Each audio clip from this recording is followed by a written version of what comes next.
नमस्कार दोस्तों, स्वागत है आप सभी का आपके अपने चैनल स्टडी लाइव विद रौनक पर। कैसे हैं आप सब? उम्मीद है आप सब बहुत ही बढ़िया होंगे और आप सभी का जो होली का त्योहार है, वो भी बहुत ही बेहतरीन तरीके से मना होगा।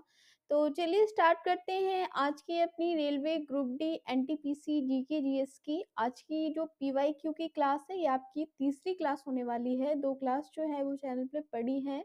ये सीरीज जो है वो लंबी चलने वाली है। जितने भी आज तक के पीवाईक्यू आए हैं सभी को हम डेली यहाँ पे सॉल्व करने वाले हैं। सभी क्वेश्चन जो है बहुत ही इंपॉर्टेंट होने वाले हैं, तो क्लास को मिस नहीं करना है, आपको पूरी क्लास को देखनी है। तो चलिए बिना ज़्यादा समय गवाए अपनी क्लास पे फोकस करते हैं और आज का पहला प्रश्न लेते हैं हम। और आज का पहला प्रश्न आपको रहने वाला है, अनफिनिश्ड अ मेमोयर किसकी आत्मकथा है? तो ऑप्शन ए आपको यहाँ पर नजर आ रहा है, प्रियंका चोपड़ा जोनस, दीपिका पादुकोण, करीना कपूर या आलिया भट्ट। तो अनफिनिश्ड अ मेमोयर ये जो है ऑप्शन नंबर ए यहाँ आपका राइट हो रहा है। प्रियंका चोपड़ा जोनास द्वारा लिखी गई उनकी खुद की आत्मकथा है। ठीक है, ऑप्शन ए यहाँ पर आपका राइट हो जाएगा। प्रश्न नंबर दूसरे पे चलते हैं। प्रश्न नंबर दूसरा है यहाँ पे, नोंगक्रेम नृत्य उत्सव भारत के किस राज्य में मनाया जाता है? ऑप्शन ए है बिहार, बी मध्य प्रदेश, सी केरल या डी मेघालय। तो यहाँ जो आपका राइट आंसर हो जाएगा ऑप्शन नंबर डी मेघालय, यहाँ आपका राइट आंसर हो जाएगा। ठीक है, ये नोंगक्रेम नृत्य उत्सव जो है ये मेघालय राज्य में मनाया जाता है और प्रत्येक वर्ष नवंबर माह में मनाया जाता है। ध्यान रखिएगा कब, नवंबर माह। वहीं बिहार की बात करें तो बिहार में फेमस आपका छठ उत्सव मनाया जाता है। ठीक है, क्या सोनपुर मेला और छठ पूजा की बात करें तो ये आपका बिहार का फेमस है, पूछ लिया जाता है। वहीं मध्य प्रदेश की बात करें तो मध्य प्रदेश में फेमस जो है वो खजुराहो उत्सव, खजुराहो नृत्य उत्सव, ये मध्य प्रदेश का फेमस है। वहीं केरल की बात करें तो केरल में यहाँ पर ओनम फेमस है। ओनम विशु पर्व जो होता है ये भी केरल का फेमस है। और एक पर्व और मनाया जाता है त्रिशूर पूरम। ये तीनों यहाँ पर आपका केरल के फेमस उत्सव हैं। तो यहाँ पे आपको चारों ऑप्शन का पता चल गया। मेघालय आपका नोंगक्रेम यहाँ पर आपका राइट आंसर हो जाएगा। चलेंगे नेक्स्ट क्वेश्चन पे। अगला है आपको, क्या पूछा है प्रश्न नंबर 3, निम्न में से किस काल में भारत में शुतुरमुर्ग पाए जाते थे? ऑप्शन ए है यहाँ आपका पुरापाषाण काल, बी नवपाषाण काल, सी है मध्य पाषाण काल और डी है आपका महापाषाण काल। तो यहाँ पर राइट आंसर है भारत में शुतुरमुर्ग जो है ये पुरापाषाण काल। ऑप्शन नंबर ए बिल्कुल राइट हो जाएगा। भारत में शुतुरमुर्ग पुरापाषाण काल में पाए जाते हैं। ठीक है, ऑप्शन नंबर ए यहाँ पर राइट हो रहा है जी। भारत में शुतुरमुर्ग पुरापाषाण काल में पाए जाते थे। चलेंगे नेक्स्ट क्वेश्चन पे। अगला प्रश्न है प्रश्न नंबर 4, हाथी दांत का पैमाना कहाँ मिला है? ऑप्शन ए है धौलावीरा, बी लोथल, सी कालीबंगा या डी बनावली। हाथी दांत का पैमाना की बात करें तो ये आपका ऑप्शन नंबर सी ऑप्शन यहाँ पे राइट हो जाएगा, कालीबंगा में मिला है हाथी दांत का पैमाना, जिसे अंग्रेजी में आइवरी कहते हैं। और ये नक्काशी प्राचीन कला रूपों में से एक है और ये जो है कहाँ पाई गई है, कहाँ पे मिली है? तो ये जो मिली है ऑप्शन नंबर यहाँ पे क्या है आपका सी राइट हो जाएगा, कालीबंगा में मिली है। ठीक है जी, कालीबंगा यहाँ आपका राइट आंसर है। चलेंगे नेक्स्ट क्वेश्चन पे। अगला रहने वाला है, बिग बैंग सिद्धांत किसकी उत्पत्ति का वर्णन करता है? ऑप्शन ए है ब्रह्मांड की उत्पत्ति, बी सितारों की उत्पत्ति, सी आकाशगंगा की उत्पत्ति या डी है आपका सौर मंडल। तो बिग बैंग सिद्धांत की बात करें तो यहाँ पे आपका ऑप्शन नंबर ए राइट हो जाएगा, ब्रह्मांड की उत्पत्ति से रिलेटेड है ये बिग बैंग सिद्धांत। ठीक है, ब्रह्मांड की उत्पत्ति और विकास की व्याख्या करता है ये बिग बैंग सिद्धांत। और इसकी ब्रह्मांड की शुरुआत की बात करें तो इसका जो शुरुआत लगभग 13.8 बिलियन साल पहले हुई है। और बिग बैंग सिद्धांत की, बिग बैंग थ्योरी जो है वो इसी से रिलेटेड है। ठीक है, ब्रह्मांड की रचना क्या विज्ञान का एक सिद्धांत है बिग बैंग सिद्धांत। चलेंगे नेक्स्ट क्वेश्चन पे। अगला यहाँ पे क्या कह रहा है प्रश्न नंबर 6, निम्नलिखित में से किस बंदरगाह को डायमंड हार्बर के नाम से जाना जाता है? Option A Port Blair, B है आपका हल्दिया, सी कोची बंदरगाह या डी मंगलोर बंदरगाह, डायमंड हार्बर। तो यहाँ पे डायमंड हार्बर की बात करें तो ये आपका ऑप्शन नंबर बी हो जाएगा, हल्दिया बंदरगाह। क्या होगा? हल्दिया बंदरगाह या हल्दिया पत्तन को जो बंदरगाह है, इसे डायमंड हार्बर के नाम से जाना जाता है। और ये है कहाँ पर? ये पश्चिम बंगाल। ये जो बंदरगाह है ये पश्चिम बंगाल की हुगली नदी पर है। पश्चिम बंगाल में हुगली नदी पे है, ध्यान रखिएगा। अगर आपसे ये पूछ लिया जाता है ये डायमंड हार्बर जो है बंदरगाह, ये किस नदी पर स्थित है, तो ये पश्चिम बंगाल की हुगली नदी पर है। चलेंगे नेक्स्ट क्वेश्चन पे। अगला है, भूसी झील भारत के किस राज्य में स्थित है? ऑप्शन ए है पंजाब, बी गुजरात, सी राजस्थान या डी महाराष्ट्र। तो यहाँ आपका राइट आंसर है, भूसी झील जो है ये इंद्रायणी नदी पे भूसी बांध के पास बनी है। और ये राइट आंसर यहाँ है कहाँ? महाराष्ट्र। ठीक है, डी ऑप्शन यहाँ आपका राइट आंसर हो जाएगा, महाराष्ट्र राज्य में है, भारत के महाराष्ट्र। डी यहाँ पर आपका राइट आंसर हो रहा है। पूरी वीडियो आपको लास्ट तक देखनी है, सभी क्वेश्चन बहुत ही इंपॉर्टेंट है। और लास्ट में आपको मुझे कमेंट करना है कि 40 प्लस आपके कितने आंसर बन रहे हैं। 40 आउट ऑफ आपका जो स्कोर है वो क्या रहने वाला है, क्योंकि आरआरबी एनटीपीसी का जो एग्जाम है वो काफी नजदीक है। तो जीके जीएस आपका यहाँ पे पूरी तरीके से तैयार हो सकता है अगर आप डेली यहाँ पे क्लास देखते हैं। तो चलेंगे नेक्स्ट क्वेश्चन पे।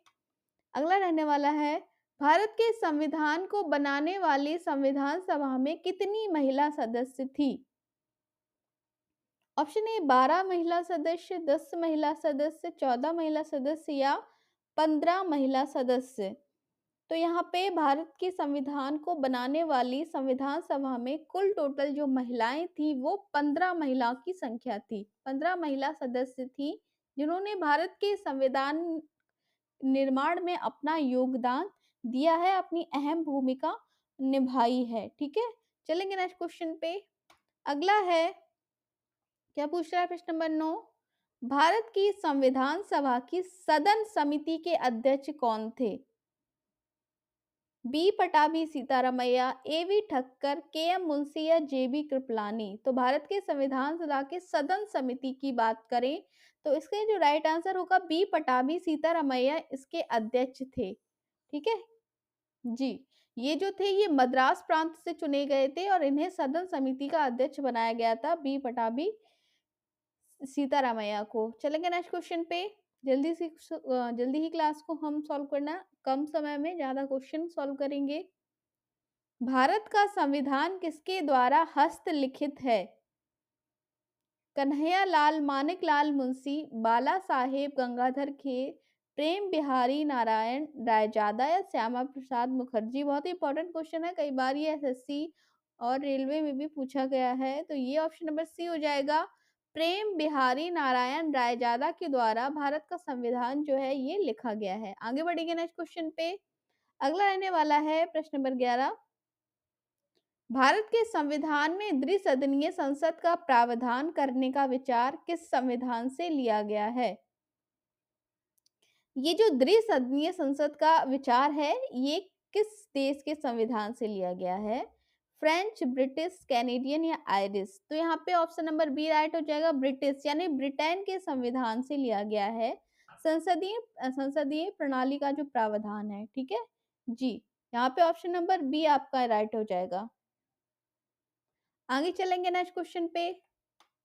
अगला क्या पूछ रहा है, भारतीय संविधान का कौन सा अनुच्छेद राज्यपाल की क्षमादान शक्ति से संबंधित है? ऑप्शन ए है आपका अनुच्छेद 150, अनुच्छेद 173, अनुच्छेद 189 या अनुच्छेद 161। तो यहाँ जो राइट आंसर हो जाएगा ऑप्शन नंबर डी हो जाएगा, अनुच्छेद 161। भारतीय संविधान का अनुच्छेद 161 से है राज्यपाल को क्षमादान शक्ति मिलती है। ठीक है जी, चलेंगे नेक्स्ट क्वेश्चन पे। अगला है प्रश्न नंबर 13, किस विटामिन को सनशाइन विटामिन भी कहते हैं? Vitamin A, vitamin B, vitamin C या विटामिन डी, सनशाइन विटामिन। तो ऑप्शन नंबर यहाँ पे डी हो जाएगा, विटामिन डी। विटामिन डी को सनशाइन का विटामिन भी कहा जाता है और ये जो है सूर्य के प्रकाश से मिलता है एवं यह हड्डियों को स्वस्थ रखने में बहुत ही जरूरी भूमिका निभाता है। ऑप्शन डी यहाँ पर आपका राइट हो जाएगा, विटामिन डी। चलेंगे नेक्स्ट क्वेश्चन पे। अगला है जीके और जीएस दोनों से रिलेटेड मिक्स क्लास है, जहाँ पे आपको जीएस और जीके के जितने भी पीवाईक्यू हैं मिलने वाले हैं। विटामिन ई का रासायनिक नाम क्या है? टोकोफेरॉल, नियासिन, कैल्सीफेरॉल या साइकोबालामिन। तो यहाँ पे राइट आंसर हो जाएगा option number A, tocopherol. Vitamin E का रासायनिक नाम की बात करें तो विटामिन ई का रासायनिक नाम टोकोफेरॉल है। ठीक है जी। चलिए नेक्स्ट क्वेश्चन पे। अगला है प्रश्न नंबर 15। क्रिकेट में 100 विकेट लेने वाली प्रथम भारतीय महिला कौन है? ऑप्शन है डायना इदुलजी, बी पूनम यादव, सी झूलन गोस्वामी या डी राधा यादव। तो बात करें हम क्रिकेट में 100 विकेट लेने वाली पहली भारतीय महिला, ऑप्शन नंबर ए डायना इदुलजी यहाँ पर राइट आंसर हो जाएगा। नेक्स्ट क्वेश्चन पे चलने वाले हैं। प्रश्न नंबर 16। राष्ट्रीय साक्षरता मिशन किस वर्ष शुरू किया गया? 1986, 1997, 1988 या 1980? राष्ट्रीय साक्षरता मिशन एनएलएम, एनएलएम। ठीक है, तो यहाँ पे ऑप्शन नंबर सी राइट हो जाएगा 1988। 1988 में राष्ट्रीय साक्षरता मिशन की शुरुआत की गई। नेक्स्ट क्वेश्चन रहने वाला है, विश्व मानव अधिकार दिवस किस तारीख को मनाया जाता है? यानी human right day. Human right day कब मनाया जाता है? तो ऑप्शन नंबर ए यहाँ पर राइट हो जाएगा, 10 दिसंबर को वर्ल्ड ह्यूमन राइट्स डे मनाया जाता है। नेक्स्ट क्वेश्चन पे चलने वाले हैं। अगला है, डूरंड कप किस खेल से संबंधित है? लगभग 40 प्लस क्वेश्चन यहाँ पे रहने वाले हैं और सभी क्वेश्चन जो है वो बहुत ही इंपॉर्टेंट है। डूरंड कप की बात करें, ऑप्शन नंबर बी हो जाएगा, फुटबॉल से संबंधित है आपका डूरंड कप। ये एशिया का सबसे पुराना कप है। नेक्स्ट क्वेश्चन है, भारत में पहला फ्रेंच कारखाना कहाँ स्थापित हुआ था? पांडिचेरी, चांदनागोर, मछलीपट्टनम या सूरत? भारत में पहला फ्रेंच कारखाना, तो भारत में पहले फ्रेंच कारखाने की बात करें तो ये जो है था ऑप्शन नंबर डी राइट हो जाएगा, सूरत में स्थापित हुआ था। और इसकी स्थापना फ्रांसिस कैरन ने साल 1668 1668 में इसकी स्थापना की थी। किसके द्वारा? फ्रांसिस कैरन के द्वारा की गई थी, जो कि एक मूल व्यापारी था, कहाँ का? डच का, जो कि फ्रेंच ईस्ट इंडिया कंपनी के लिए काम करता था। क्या नाम था इनका? Francis Karen. ध्यान रखिएगा, कुछ भी पूछा जा सकता है एग्जाम में। हो सकता है इस बार ये पूछ लिया, पहले ये पूछा गया हो फ्रेंच कारखाना, अब किसने स्थापित किया था ये पूछ लिया जाए। चलेंगे नेक्स्ट क्वेश्चन पे। अगला रहने वाला है, शारदा अधिनियम किससे संबंधित है? शारदा अधिनियम, शारदा नदी, बाल विवाह, दहेज या पुलिस सुधार? तो शारदा अधिनियम की बात करें, ये ऑप्शन नंबर बी राइट हो जाएगा, बाल विवाह से संबंधित अधिनियम है, जो कि 1929 में पारित किया गया था। ठीक है, हरविलास शारदा द्वारा, हरविलास शारदा द्वारा बाल विवाह 1929 में जो था पारित किया गया था। आगे बढ़ेंगे 21 क्वेश्चन पे। राष्ट्रीय विधि दिवस किस दिन मनाया जाता है? 26 अक्टूबर, 26 नवंबर, 26 दिसंबर या इनमें से कोई नहीं? राष्ट्रीय विधि दिवस, तो यहाँ पे आपका राइट आंसर हो जाएगा ऑप्शन नंबर बी, 26 नवंबर को राष्ट्रीय विधि दिवस मनाया जाता है। ठीक है, कब? 26 नवंबर को, क्योंकि इस दिन क्या हुआ था? 26 नवंबर को मनाया जाता है क्योंकि इस दिन साल 1949 को भारत के संविधान सभा ने संविधान को अपनाया था। और लागू कब हुआ था? 26 जनवरी 1950 को। अपनाया कब था? 26 नवंबर 1949 को। दोनों क्वेश्चन अलग अलग है, कंफ्यूज मत होइएगा। अंग्रेजों ने फूट डालो और शासन करो की नीति कब अपनाई? 1877 के बाद, 1833 के बाद, 1858 ईस्वी के बाद या 1799 के बाद? फूट डालो और शासन करो की नीति कब अपनाई गई? ये क्वेश्चन यहाँ पे पूछा जा रहा है। अंग्रेजों द्वारा फूट डालो और शासन करो की नीति जो है ये कब अपनाई गई? तो यहाँ पे ऑप्शन नंबर सी राइट हो जाएगा, 1815 ईस्वी के बाद। क्या हो जाएगा यहाँ पे आंसर? इसका आंसर हो जाएगा 1850 ईस्वी के बाद अंग्रेजों के द्वारा फूट डालो और शासन करो की नीति अपनाई गई थी। आगे बढ़ेंगे नेक्स्ट क्वेश्चन पे। अगला है, निम्नलिखित मुगल शासकों में किसे प्रिंस ऑफ बिल्डर के नाम से पुकारा जाता है? ऑप्शन ए है अकबर, बी बाबर, सी शाहजहां या डी जहांगीर। तो यहाँ पर आपका राइट आंसर हो जाएगा मुगल साम्राज्य के पांचवें बादशाह ऑप्शन नंबर सी शाहजहां को प्रिंस ऑफ बिल्डर के नाम से पुकारा जाता था। अगला रहने वाला है, विधवा पुनर्विवाह कानून कब बना? 1853, 1856, 1863 या 1865। तो यहाँ पे राइट आंसर हो जाएगा ऑप्शन नंबर बी 1856। 16 जुलाई 1856 को हिंदू विधवा पुनर्विवाह अधिनियम जो था वो पारित हुआ था। चलेंगे नेक्स्ट क्वेश्चन पे। अगला है 25 question. A century is not out इनमें से किसकी आत्मकथा है? A century is not out, ठीक है। यहाँ पे थोड़ा सा करेक्शन कर लीजिएगा, यहाँ पे नॉट आउट नहीं है, यहाँ पे नॉट इनफ है। Not enough, a century is not enough, enough किसकी आत्मकथा है? तो ये है आपका option number B Sourav Ganguly. Sourav Ganguly की आत्मकथा है, 2018 में इनके द्वारा लिखी गई थी, जो कि पूर्व भारतीय क्रिकेटर कप्तान रह चुके हैं। चलेंगे नेक्स्ट क्वेश्चन पे। अगला है, इनमें से किस खनिजों को मूर्खों का सोना भी कहा जाता है? तो ऑप्शन नंबर ए यहाँ पर राइट हो जाएगा पायराइट। पायराइट को मूर्खों का सोना कहा जाता है। आगे बढ़ेंगे 27 पे। मोनालिसा का सुप्रसिद्ध चित्र किसने बनाया था? Michael Angelo, Leonardo da Vinci, Picasso या वैन गोग। तो यहाँ पे ऑप्शन नंबर बी राइट हो जाएगा। मोनालिसा का सुप्रसिद्ध चित्र जो है ये लियोनार्डो दा विंसी के द्वारा बनाया गया था। नेक्स्ट क्वेश्चन है, मोहिनी अट्टम नृत्य विकसित हुआ है आंध्र प्रदेश, कर्नाटक, तमिलनाडु या केरल? मोहिनी अट्टम की बात करें तो ऑप्शन नंबर डी हो जाएगा, केरल का शास्त्रीय नृत्य है। कथकली और मोहिनी अट्टम दोनों ही केरल के शास्त्रीय नृत्य हैं। आंध्र प्रदेश की बात करें तो आंध्र प्रदेश का फेमस जो है वो कुचिपुड़ी है। तमिलनाडु का भरतनाट्यम है शास्त्रीय नृत्य, ठीक है। नेक्स्ट आने वाला है, पंडित भीमसेन जोशी का संबंध है। पंडित भीमसेन जोशी का संबंध किससे है? सारंगी, गिटार, शास्त्रीय गायन या tabla? Option A B C. तो यहाँ पे आपका राइट आंसर हो जाएगा option number C. Pandit Bhimsen Joshi जो थे ये हिंदुस्तानी संगीत गायक थे, शास्त्रीय गायक थे, ठीक है। शास्त्रीय संगीत से इनका क्या है, ताल्लुक है पंडित भीमसेन जोशी का। जी, चलेंगे नेक्स्ट क्वेश्चन पे।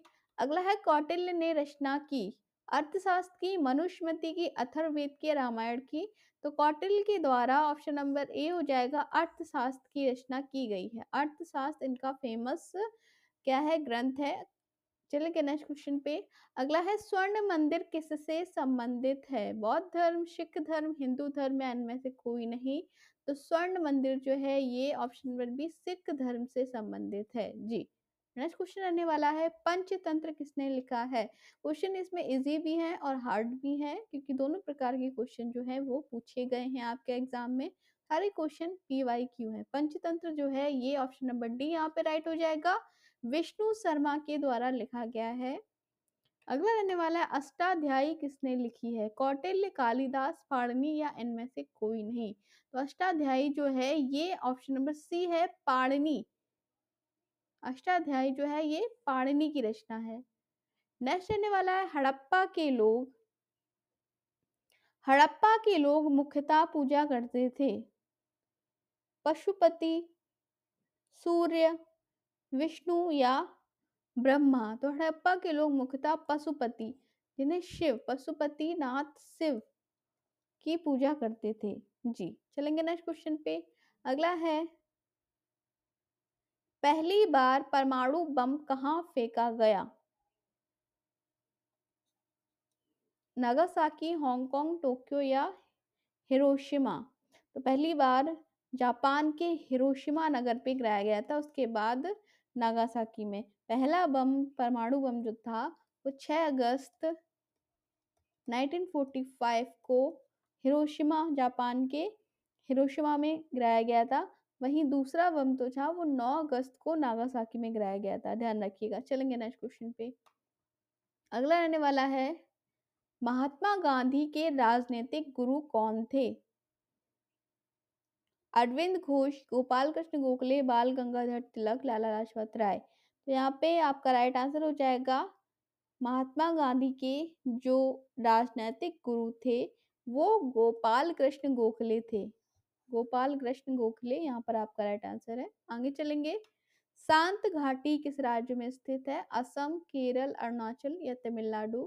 तो शांत घाटी की बात करें, ऑप्शन नंबर बी राइट हो जाएगा, केरल में स्थित है। नेक्स्ट है, क्या है 38 क्वेश्चन आपका यहाँ पे, मोती मस्जिद निम्नलिखित में किस नगर में स्थित है? आगरा, जयपुर, अहमदाबाद या लाहौर? तो यहाँ पे ऑप्शन नंबर है ए, आगरा के किले में स्थित है। सबसे सुंदर भवन है मोती मस्जिद आगरा का किला का। इसका निर्माण शाहजहां ने अपनी पुत्री जहां आरा के सम्मान में करवाया था। ठीक है, इसके द्वारा, शाहजहां के द्वारा इसका निर्माण कराया गया था। क्यों करवाया गया था? अपनी पुत्री के सम्मान में। नेक्स्ट है 39, सर्वप्रथम आधुनिक कंप्यूटर की खोज कब हुई? 1946, 1950, 1960 या 1965? तो दुनिया का पहला जो आधुनिक कंप्यूटर है एनिएक दुनिया का पहला आधुनिक कंप्यूटर है और इसका जो खोज कह लीजिए, ऑप्शन नंबर ए राइट हो जाएगा। 15 फरवरी 1946 को इसको बनाया गया था और इसे बनाने वाले थे जॉन मॉचली और जे प्रेस्पर एकर्ट के द्वारा बनाया गया था। जॉन